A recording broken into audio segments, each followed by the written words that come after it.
بسم اللہ الرحمن الرحیم۔ امید ہے کہ تمام طلباء و طالبات خیریت سے ہوں گے۔ مطالعہ پاکستان پڑھیں گے۔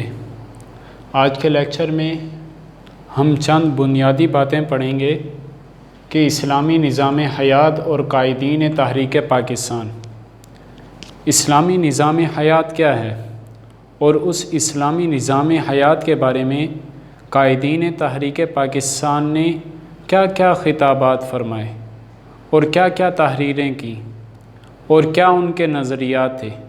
آپ جانتے ہیں کہ اسلامی نظام حیات سے مراد یہ ہے کہ اسلام ایک مکمل جامع مذہب ہے۔ اس کے اندر انسان کے انفرادی احکامات بھی ہیں، انسان کے اجتماعی احکامات بھی ہیں، اس کے اندر انسان کے معاملات کے بارے میں بھی بتایا گیا ہے اور اسلام کے اندر عقائد کے بارے میں بھی بتایا گیا ہے، اور اسی طرح اسلام کے اندر یہ بھی بتایا گیا ہے کہ تم نے ایک ملک کیسے چلانا ہے، ملک کے اندر کیسے حکومت قائم کرنی ہے اور کن اصولوں پر عمل کرنا ہے۔ یہ اسلامی نظام حیات ہے۔ اور قائدین تحریک پاکستان کی تحریک، پاکستان کو آزاد کروانے والے قائدین کا اس نظام حیات کے بارے میں کیا نظریہ تھا، وہ کیا کہتے تھے۔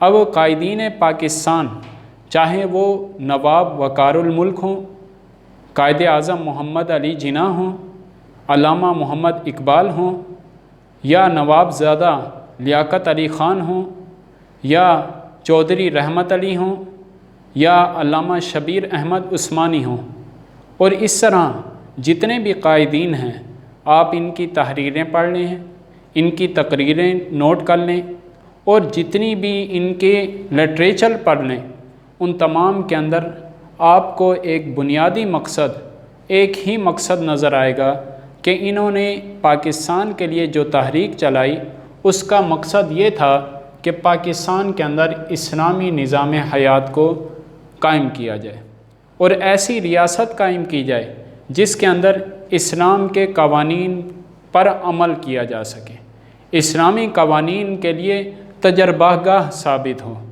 اور اسی لیے قائد اعظم محمد علی جناح نے کہا تھا اپنے خطاب کے اندر کہ ہم ایک ایسی ریاست، الگ ریاست چاہتے ہیں جس کے اندر ہم اسلامی قوانین کا تجربہ کر سکیں۔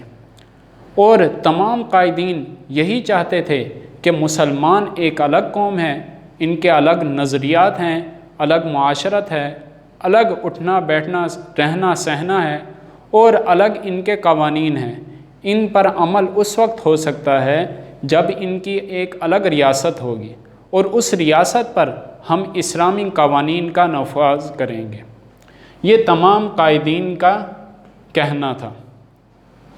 سیکولر طبقے کا قائد اعظم کے بارے میں دعویٰ۔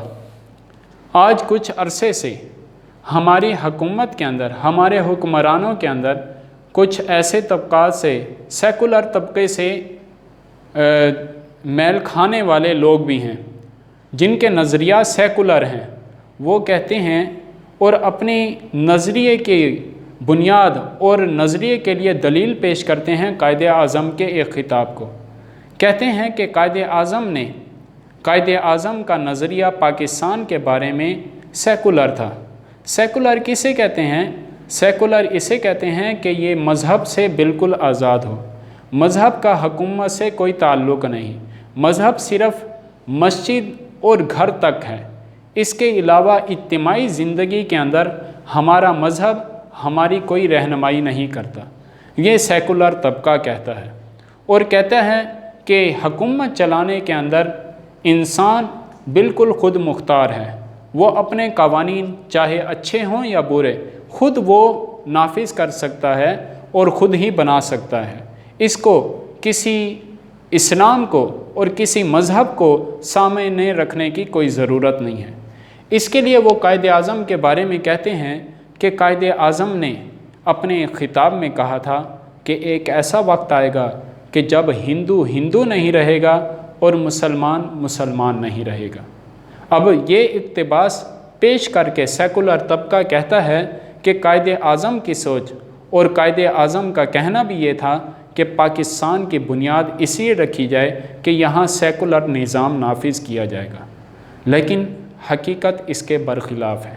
اب انہوں نے جو یہ بات نقل کی ہے قائد اعظم کی، انہوں نے آگے اور پیچھے سے خطاب کو کاٹ کر ایک اپنے مقصد کی بات نکال لی ہے۔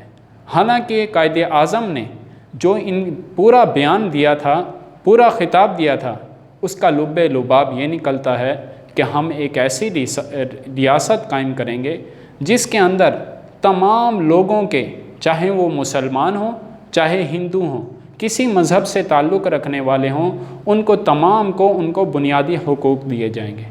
اس طرح ہندوستان کی طرح نہیں ہوگا کہ جس طرح ہندوستان کے اندر مسلمان ہونا جرم ہے اور ہندوستان کے اندر کسی مذہب سے تعلق رکھنا جرم ہے، مذہب کو بنیاد بنا کر ظلم کیے جاتے ہیں۔ پاکستان کے اندر ایسا نہیں ہوگا، بلکہ پاکستان کے اندر مذہبی آزادی ہوگی اور بنیادی حقوق کے اندر سب برابر ہوں گے، چاہے وہ مسلمان ہو چاہے وہ ہندو ہو، چاہے وہ سکھ ہو چاہے یہودی ہو، کسی مذہب سے تعلق رکھتا ہو، لیکن بنیادی حقوق کے اندر وہ سب کے سب برابر ہوں گے۔ اس کے بعد آ جاتے ہیں اللہ کی حاکمیت اور شریعت کی بالادستی۔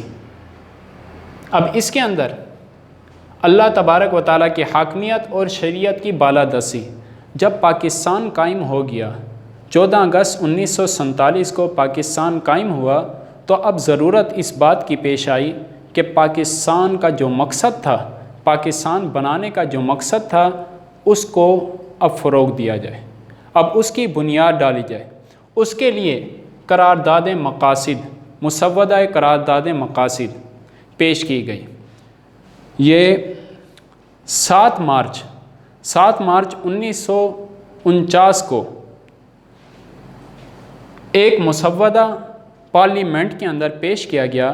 لیاقت علی خان نے ایک مسودہ پیش کیا جو بعد میں قرارداد مقاصد کے نام سے مشہور ہوا۔ اس کے یہ اہم نکات ہیں۔ سب سے پہلا اس کا اہم پوائنٹ جو تھا وہ یہ تھا کہ اللہ تعالیٰ کی حاکمیت۔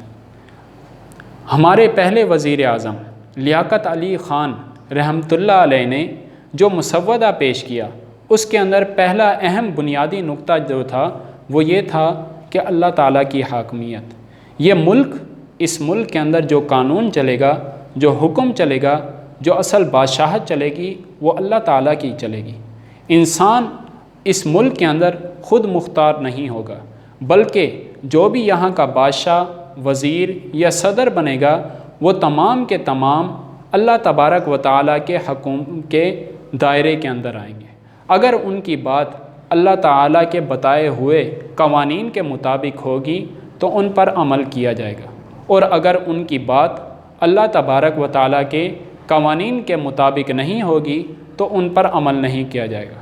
اور حکمرانوں کو بھی چاہیے کہ وہ اللہ تبارک و تعالیٰ کے بتائے ہوئے احکام کے مطابق فیصلے کرے۔ یہ اللہ تبارک و تعالیٰ کی حاکمیت ہے۔ اسلامی اصولوں کی پابندی، دوسرا اہم بنیادی نقطہ جو تھا وہ اسلامی اصولوں کی پابندی تھی۔ یعنی اسلام نے جو ریاست کے لیے اور جو انفرادی زندگی کے لیے، اجتماعی زندگی کے لیے جو اصول ہمیں دیے ہیں، ان اصولوں کی ہم پابندی کریں گے، ان اصولوں پر ہم عمل کریں گے۔ تیسرا جو تھا اسلامی طرز حیات، اور ہمارا جو زندگی کا طرز ہوگا، ہم زندگی جو اپنائیں گے وہ کسی غیر مسلم کی طرح نہیں بلکہ اسلامی طریقے کے مطابق اپنائیں گے، اس لیے کہ اسلام نے ہمیں زندگی گزارنے کا بھی طریقہ بتایا۔ اور چوتھی چیز اقلیتوں کے حقوق۔ پاکستان کے اندر مسلمانوں کے حقوق کے ساتھ ساتھ اقلیتوں یعنی غیر مسلمین کے بھی حقوق ہوں گے، چاہے وہ ہندو ہوں، چاہے وہ سکھ ہوں، چاہے یہودی ہوں، چاہے کرسچن ہوں، جون سے بھی مذہب سے تعلق رکھتے ہوں، ہمیں اس سے کوئی سروکار نہیں، بلکہ وہ اپنے مذہب پر آزادی سے عمل کریں گے اور ان کے حقوق ہوں گے۔ وفاقی نظام، اور اس ملک کے اندر صوبائیت کا فتنہ ختم کیا جائے گا، یعنی یہ نہیں ہوگا کہ ہر صوبے والا الگ حکمران بن جائے، بلکہ ایک وفاقی نظام قائم کیا جائے گا جس کے اندر تمام صوبوں کو اور ملک کی دونوں ریاستیں یعنی موجودہ بنگلہ دیش اور پاکستان، مشرقی پاکستان اور مغربی پاکستان، ان دونوں کے درمیان ایک وفاقی نظام قائم ہوگا جو دونوں کو مشرقی اور مغربی پاکستان کو متحد کرے گا۔ بنیادی حقوق، اور ہر انسان کے اس پاکستان کے اندر بنیادی حقوق ہوں گے۔ ان بنیادی حقوق کو کوئی حکمران، کوئی عہدیدار ضبط نہیں کر سکے گا۔ بنیادی حقوق کیا ہیں؟ میری زمین ہے، میں اس زمین کا مالک ہوں، تو کوئی بادشاہ، کوئی حکمران یہ میرا حق مجھ سے ہرگز نہیں چھین سکتا۔ یہ میرا مارکر ہے، یہ میری ملکیت میں ہے، کوئی حکمران، وزیر اعظم یہ مجھ سے چھیننے کا، لینے کا مجاز نہیں ہوگا۔ یہ بنیادی حقوق۔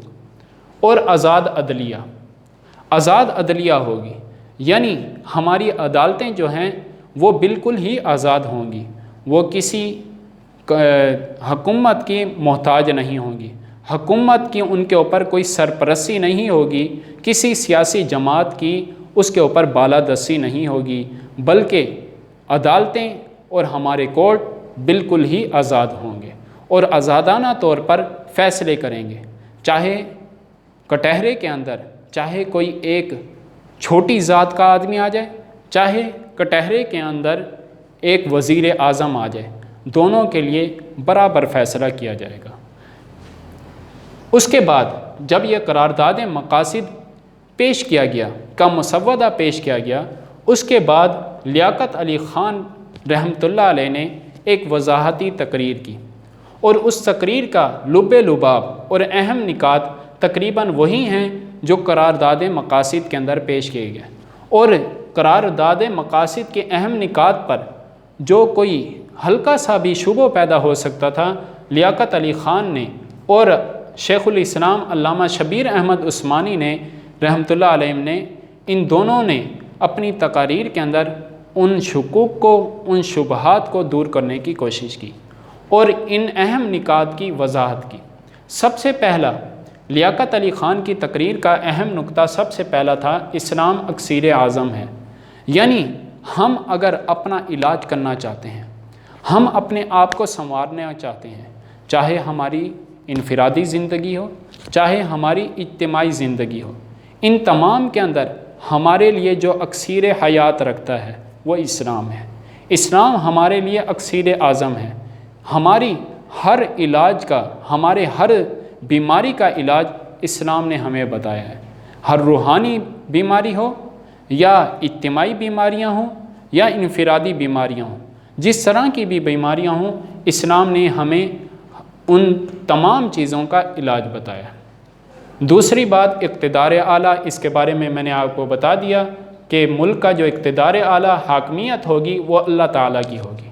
اب حاکمیت سے کچھ شبہات پیدا ہوتے تھے، وہ اس طرح کہ حاکمیت سے یہ سمجھا جا سکتا تھا کہ ملک کے اندر بادشاہت قائم ہو جائے گی، اور ایک اگر بادشاہ فوت ہوگا تو اس کے بعد اس کا بیٹا بادشاہ بن جائے گا، اس کے مرنے کے بعد اس کے بعد دوسرا بادشاہ بن جائے گا۔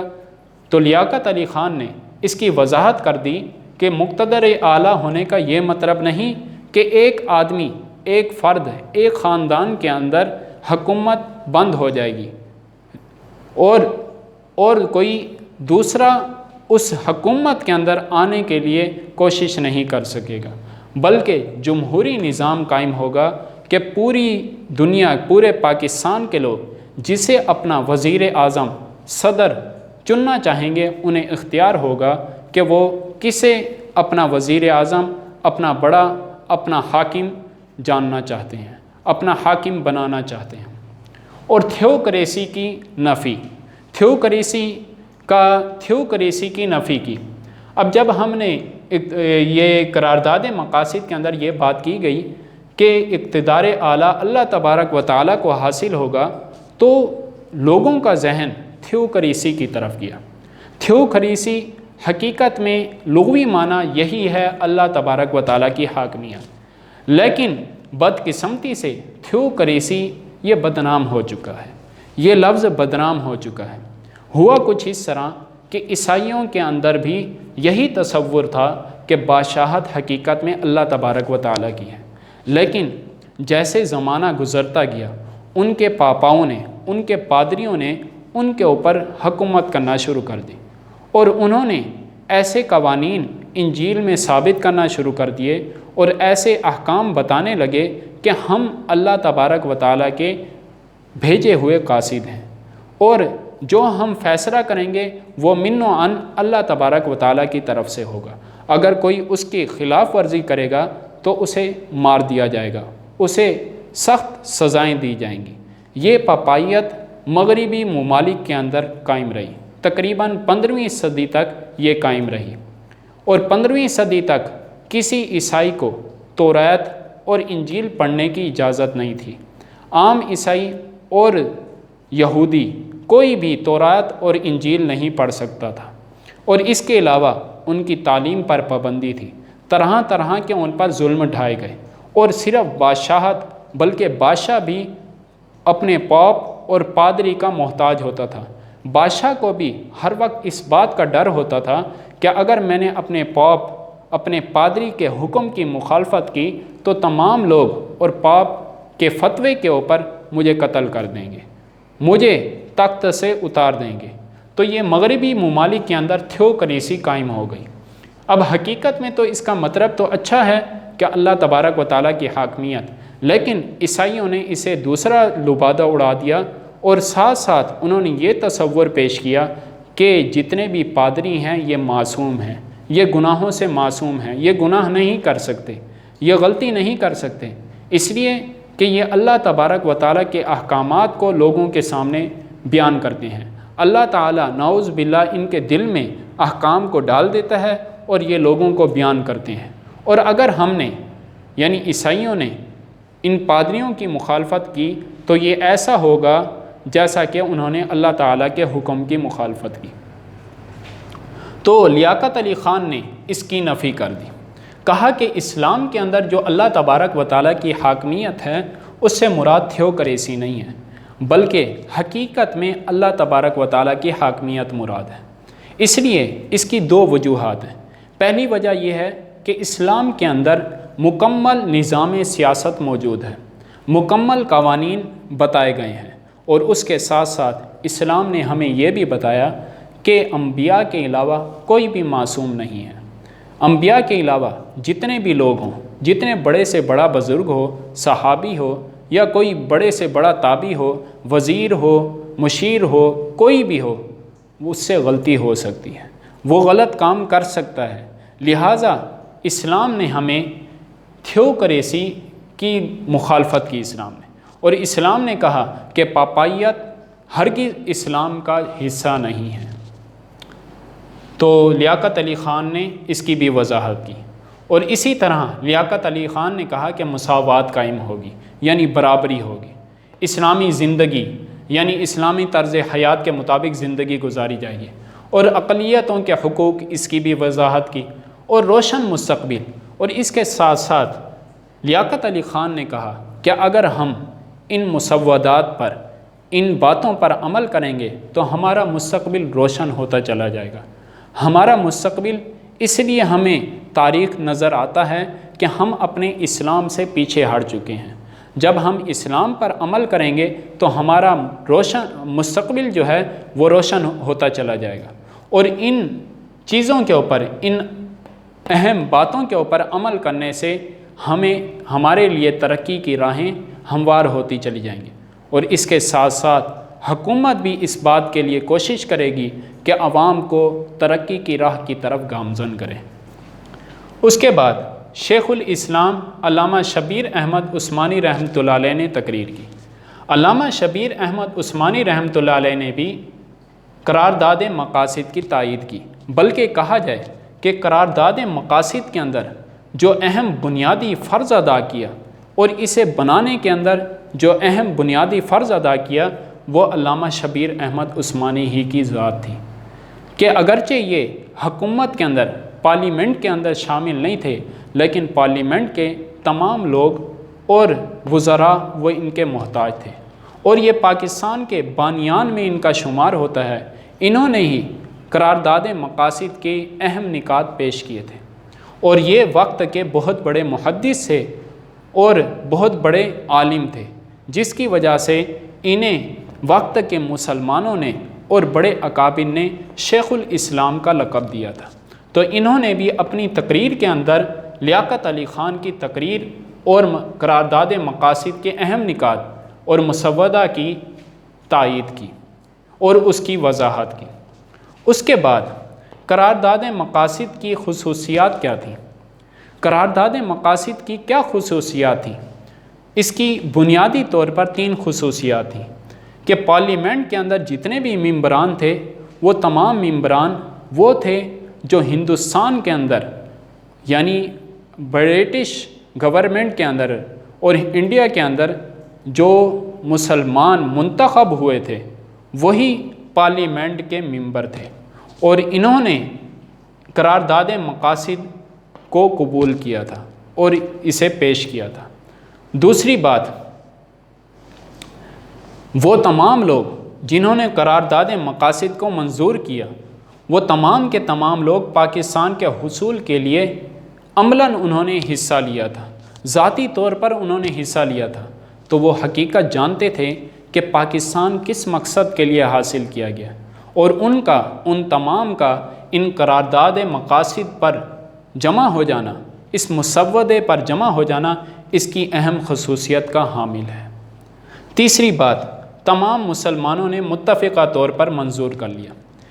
پاکستان بننے کے بعد جب قرارداد مقاصد کا مسودہ پیش کیا گیا تو تمام مسلمانوں نے اس کی تائید کی، کسی مسلمان نے اس سے اختلاف نہیں کیا، اگرچہ کچھ ہندوؤں نے اس کی مخالفت کی لیکن ان کی مخالفت بے سر و پا تھی۔ حقیقت میں مسلمانوں نے اسے متفقہ طور پر منظور کر لیا، یہ اس کی خصوصیت ہے۔ اس کے بعد آ جاتا ہے قرارداد مقاصد کی عالمی اہمیت۔ قرارداد مقاصد کی عالمی اہمیت کیا ہے؟ یہ آپ جان لیں کہ جس وقت پاکستان وجود میں آیا اس وقت دنیا کے اندر اسلام کے مخالف کچھ نظام تھے، ایک اشتراکیت تھا اور ایک سیکولر تھا، اور اسی طرح ایک نظام جو تھا وہ مادہ پرست لوگوں کا تھا۔ اشتراکیت والے لوگ کہتے تھے کہ اس دنیا کے اندر نہ کوئی اللہ ہے، نہ کوئی چیز قانون ہے، اور انسان کے بنیادی حقوق بھی نہیں ہیں، بلکہ تمام کے تمام حقوق یہ ریاست بادشاہ کے ہیں اور اسی کے اختیار میں ہیں، وہ جسے چاہے جیسے نوازنا چاہے نواز سکتا ہے۔ تو اس قرارداد مقاصد نے یہ ثبوت پیش کیا کہ دنیا کے اندر جو تم نظام لے کر آئے ہو، جو اشتراکیت کا، سیکولر کا، کمیونزم کا، کیپٹلزم کا جو بھی نظام لے کر آئے ہو وہ تمام کے تمام غلط ہیں، وہ تمام کے تمام غلط پٹری پر جا رہے ہیں، اور اگر تم نے ترقی کرنی ہے تو اس کے لیے صحیح پٹری پر تمہیں چلنا ہوگا۔ اور بعد میں وقت نے یہ ثابت کر دیا کہ حقیقت میں کمیونزم نظام یعنی اشتراکیت کا نظام یہ غلط نظام تھا۔ جب روس کے ٹکڑے ٹکڑے ہوئے تو اس وقت روس کے وزیر اعظم نے کہا تھا کہ کاش ہم یہ نظام افریقہ کے کسی جنگل میں اپنا لیتے، افریقہ کے کسی جنگل میں تجربہ کر لیتے تو ہمیں اتنا بھاری نقصان نہ اٹھانا پڑتا۔ مسلمانوں کی اجتماعی ذہن کی تشکیل۔ مسلمانوں کی انگریز نے برِ صغیر میں آنے کے بعد مسلمانوں کی ذہن سازش کرنا شروع کر دی، مسلمانوں کو ان کے مذہب سے بدظن کرنے کی کوششیں کی، لیکن مسلمانوں کے عظیم لیڈروں نے اور عظیم رہنماؤں نے ہر وقت اور ہر گھڑی مسلمانوں کی رہنمائی کی اور ان کی ذہن کو صاف کیا، واش کیا اور انہیں مذہب کی طرف لانے کی کوشش کی، جس کی وجہ سے آخر کار مسلمانوں نے متحد ہو کر پاکستان جیسی عظیم ریاست حاصل کی۔ تو آپ کے سامنے یہ باتیں واضح ہو گئی ہوں گی کہ اسلامی نظام حیات اور قائدین تحریک پاکستان، سیکولر طبقے کا قائد اعظم کے بارے میں دعویٰ کیا تھا اور اس کی حقیقت کیا ہے، مسودہ قرارداد مقاصد کے اہم نکات کیا ہیں، اور لیاقت علی خان نے اپنی تقریر کے اندر کیا باتیں کی تھیں، اور شیخ الاسلام علامہ شبیر احمد عثمانی نے اپنی تقریر کے اندر قرارداد مقاصد کی تائید کی تھی اور اس کی وضاحت کی تھی۔ قرارداد مقاصد کی خصوصیات کیا ہیں، قرارداد مقاصد کی عالمی اہمیت کیا ہے، اور اس طرح مسلمانوں کے اجتماعی ذہن کی تشکیل کس طرح کی گئی۔ اگلے لیکچر تک کے لیے اجازت۔ السلام علیکم ورحمۃ اللہ وبرکاتہ۔